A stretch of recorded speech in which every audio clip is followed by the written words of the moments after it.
ഒരു മാസത്തിലേറെ നീണ്ടുനിന്ന നിയമസഭാ തെരഞ്ഞെടുപ്പ് പ്രക്രിയ അവസാനിച്ചിരിക്കുകയാണ്. 5 നിയമസഭകളിലേക്ക് നടന്ന തെരഞ്ഞെടുപ്പാണ് ഇന്ന് ബംഗാളിലെ രണ്ടാം ഘട്ടത്തോടുകൂടി അവസാനിച്ചത്.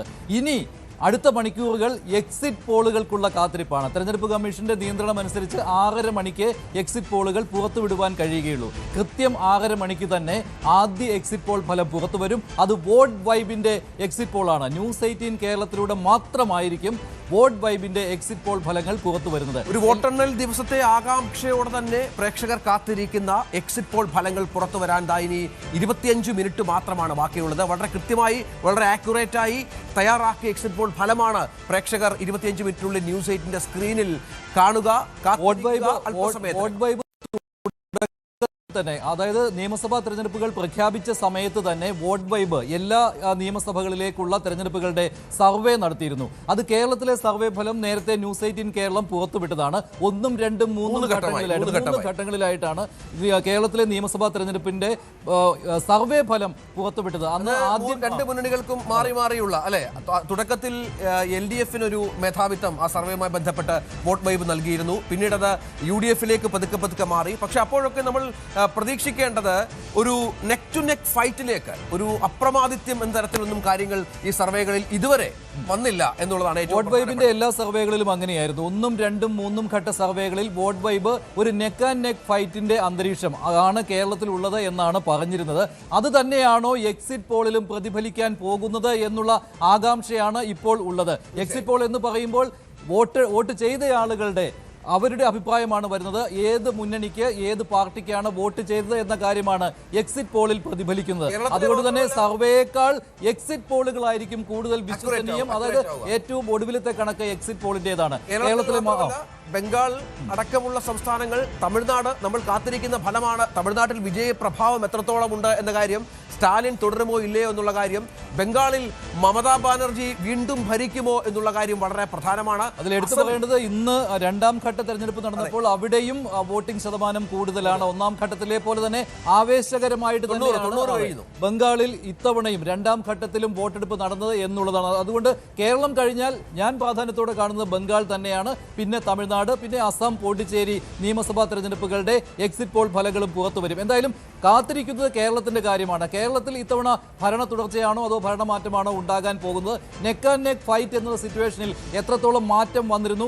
എക്സിറ്റ് പോളുകൾ എന്താണ് പറയാൻ പോകുന്നത്? കൃത്യം 6:30 തന്നെ വോട്ട് വൈബിന്റെ ന്യൂസ് 18 കേരളത്തിലൂടെ മാത്രമാണ് വോട്ട് വൈബിന്റെ ഏറ്റവും വിശ്വസനീയമായ ഒരു വളരെ ആക്യുറേറ്റ് ആയി തന്നെ ഓരോ മേഖലകൾ തിരിച്ചുള്ള ഒരു സർവേ ആയിരിക്കും. ഈ എക്സിറ്റ് പോൾ ഫലമായിരിക്കും പ്രേക്ഷകർ. മേഖല എന്ന് പറയുമ്പോൾ വടക്കൻ കേരളം, മധ്യ കേരളം, ഈ 3 ഭാഗങ്ങളിലെയും എങ്ങനെയാണ് UDF-നും LDF-നും NDA-ക്കും കിട്ടാൻ പോകുന്ന സീറ്റുകൾ എന്നുള്ള കാര്യം കൃത്യമായിട്ട് വോട്ട് വൈബിന്റെ എക്സിറ്റ് പോൾ ഫലങ്ങളിൽ പ്രതിഫലിക്കും. അത് മാത്രമല്ല, കാസ്റ്റ് വൈസ് ക്രിസ്ത്യൻ വോട്ടുകളുടെ കൺസോൾട്ടേഷൻ, മുസ്ലിം വോട്ടുകളുടെ കൺസോൾട്ടേഷൻ, ഹിന്ദു വോട്ടുകൾ എങ്ങോട്ടേക്ക് പോയി, BJP പ്രതീക്ഷിക്കുന്നത് പോലെ ക്രിസ്ത്യൻ വോട്ടുകൾ അങ്ങോട്ടേക്ക് വരുമോ, അപ്പർ കാസ്റ്റ് ഹിന്ദുസിന്റെ വോട്ട് എങ്ങനെയുണ്ടാകും, ഒപ്പം മെയിൽ ഫീമെയിൽ കണക്കുകൾ ഉണ്ടാകും. വളരെ കൃത്യമായി തന്നെ മേഖലകൾ തിരിച്ച് കാസ്റ്റ് വൈസ് ആയിട്ടുള്ള വളരെ കൃത്യമായ റിസൾട്ട്. വോട്ട് വൈബിന്റെ മറ്റൊരു കാര്യം ശ്രദ്ധിക്കാനുള്ളത്, സർവേകളിൽ ആരായിരിക്കണം കേരളത്തിന്റെ മുഖ്യമന്ത്രി എന്നുള്ള ഒരു ചോദ്യം ഉണ്ടായിരുന്നു. അവിടെ പിണറായി വിജയൻ ആയിരുന്നു മുൻതൂക്കം ആ 3 സർവേകളിലും ഉണ്ടായിരുന്നത്. പക്ഷേ രണ്ടാമത് തൊട്ടടുത്ത് തന്നെ VD സതീശനും എത്തിയിരുന്നു. എക്സിറ്റ് പോളിലും ഈ വോട്ട് ചെയ്ത ആളുകൾ എന്താണ് പറഞ്ഞത്? മുഖ്യമന്ത്രിയാകാൻ അവർ താല്പര്യപ്പെടുന്നത് പിണറായി വിജയനെയാണോ, VD സതീശനെയാണോ, രമേശ് ചെന്നിത്തലയാണോ എന്നുള്ള ചോദ്യങ്ങൾ ഉണ്ടായിരുന്നു. തുടങ്ങിയ ചോദ്യങ്ങൾ ഉണ്ടായിരുന്നു. അതിൽ ഏത് ആർക്കാണ് മുൻതൂക്കമുള്ളത് എന്ന് എക്സിറ്റ് പോൾ ഫലങ്ങളിൽ പ്രതിഫലിക്കും എന്ന കാര്യത്തിൽ സംശയമില്ല. ഒന്നാം ഘട്ട സർവേ ഫലങ്ങൾ, രണ്ടാം ഘട്ട, 3 ഘട്ട സർവേ ഫലങ്ങളിലും പിണറായി വിജയനും ഒപ്പം സതീഷിനുമായി നെക്ക് ടു നെക്ക് ആയിരുന്നു. ആദ്യഘട്ടത്തിൽ പിണറായി വിജയൻ മുന്നിൽ വരുന്നു. പിന്നീട് സതീഷിന് ഒരു ചെറിയ നാരോ എഡ്ജ് ഉണ്ടാകുന്നു. അങ്ങനെ കേരളത്തിലെ മുഖ്യമന്ത്രി പോരാട്ടത്തിലും ആരാണ് മുന്നിൽ എന്നുള്ള കാര്യത്തിൽ വളരെ വ്യക്തമായി തന്നെ ഞങ്ങൾ പ്രേക്ഷകർക്ക് വേണമെങ്കിൽ ആ ഡേറ്റ് ഒന്നോടെ ഓടിച്ചു നോക്കാം. കാരണം ഇനി 25 മിനിറ്റ് സമയമുണ്ട്. എക്സിറ്റ് പോൾ, വോട്ട് വൈബിന്റെ എക്സിറ്റ് പോൾ ഫലങ്ങൾ തെരഞ്ഞെടുപ്പ് കമ്മീഷന്റെ നിയന്ത്രണം അനുസരിച്ച് 6:30 മണിക്ക് മാത്രമേ പുറത്തുവിടാൻ കഴിയുകയുള്ളൂ. അതിനാൽ തന്നെ 25 മിനിറ്റ് ഇനിയും ബാക്കിയുണ്ട്.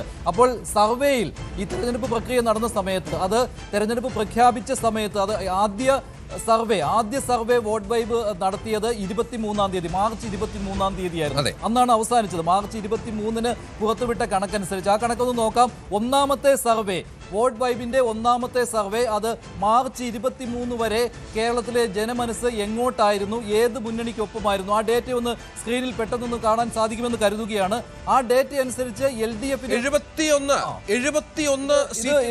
ശതമാനമായിരുന്നു വോട്ട് ഷെയർ ആയിരുന്നു. 41.6 ഒരു നാരോ എഡ്ജിൽ LDF കേരളത്തിൽ ഭരണത്തിൽ വരുമെന്നായിരുന്നു നമ്മുടെ ആദ്യഘട്ട സർവേയിൽ 23 മാർച്ചിൽ നടത്തിയ ആദ്യഘട്ട സർവേയിൽ. 23 മാർച്ചിന് അവസാനിച്ച സർവേയാണ്, അതായത് 23 മാർച്ച് വരെയുള്ള സർവേയാണ്. 71 സീറ്റുകളോട് കൂടി LDF, അതായത് കേവല ഭൂരിപക്ഷത്തിന് വേണ്ടത് 70 സീറ്റാണ്.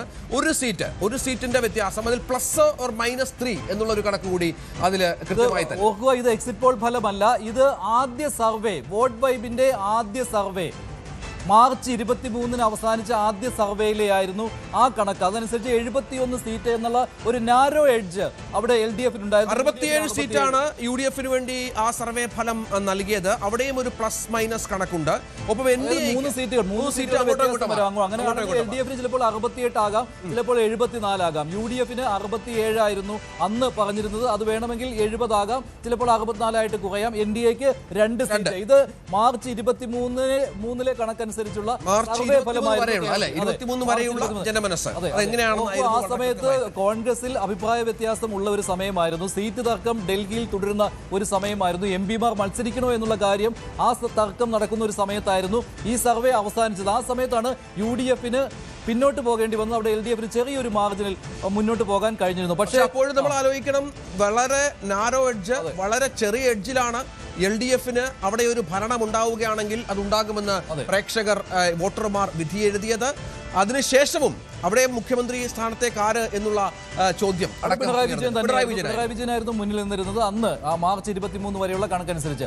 അതിനുശേഷം മാർച്ച് 30 വരെയുള്ള കണക്കനുസരിച്ച് തെരഞ്ഞെടുപ്പ് പ്രചാരണത്തിന്റെ ആദ്യ 2 ആഴ്ച പിന്നിടുന്ന സമയമാണ്. എല്ലാ സ്ഥാനാർത്ഥികളുമായി തർക്കങ്ങൾ അവസാനിച്ചു. അങ്ങനെ തെരഞ്ഞെടുപ്പ് ഗോതയിലേക്ക് പൂർണ്ണമായിട്ടും ഇറങ്ങിക്കഴിഞ്ഞ ശേഷമുള്ള 30-ാം തീയതി വരെയുള്ള മാർച്ച് 30 വരെയുള്ള കണക്കനുസരിച്ച് 2ാം ഘട്ട സർവേ വോട്ട് വൈബിന്റെ അവിടെ ചെറിയൊരു മാറ്റം സംഭവിച്ചിട്ടുണ്ട്. UDF അവിടെ ഒരു ചെറിയ എഡ്ജ് സംഭവിക്കുന്നത്. 67 മുതൽ 73 വരെ സീറ്റുകൾ UDF ആ സർവേ നൽകുന്നു. ഒരുപക്ഷെ കോൺഗ്രസിലെ നേരത്തെ മഞ്ജുഷ പറഞ്ഞ പോലെ മുഖ്യമന്ത്രി ഈ നേതാക്കന്മാർ തമ്മിലുള്ള തർക്കം അവസാനിക്കുന്നു, കോൺഗ്രസ് കളത്തിലിറങ്ങുന്നു, സ്ഥാനാർത്ഥികൾ കൃത്യമായി ഫിക്സ് ചെയ്യപ്പെടുന്നു, സ്ഥാനാർത്ഥികൾ ജനങ്ങളുടെ ഇടയിലേക്ക് ഇറങ്ങി ചെല്ലുന്നു, ജനങ്ങൾക്ക് സ്ഥാനാർത്ഥികളെ കുറിച്ചൊരു ബോധ്യം വരുന്നു. ആ സമയത്ത് 67 മുതൽ 73 വരെ സീറ്റുകൾ നേടി UDF ഒരു നാരോ എഡ്ജ്, ഒരു ചെറിയ LDF എങ്കിലും 71 സീറ്റുകളായിരുന്നു ആദ്യ സർവേയിൽ പറഞ്ഞിരുന്നതെങ്കിൽ രണ്ടാമത്തെ സർവേ ആയപ്പോൾ LDF 64 മുതൽ 70 സീറ്റ് വരെ ചെറിയൊരു കുറവുണ്ടായിട്ടുണ്ടായിരുന്നു. പക്ഷേ NDA 1 മുതൽ 5 സീറ്റുകൾ എന്നുള്ളതായിരുന്നു. അതായത് 1ഉം 2ഉം ഘട്ട സർവേകൾ തമ്മിലുള്ള വ്യത്യാസം. അതെ, NDAക്ക്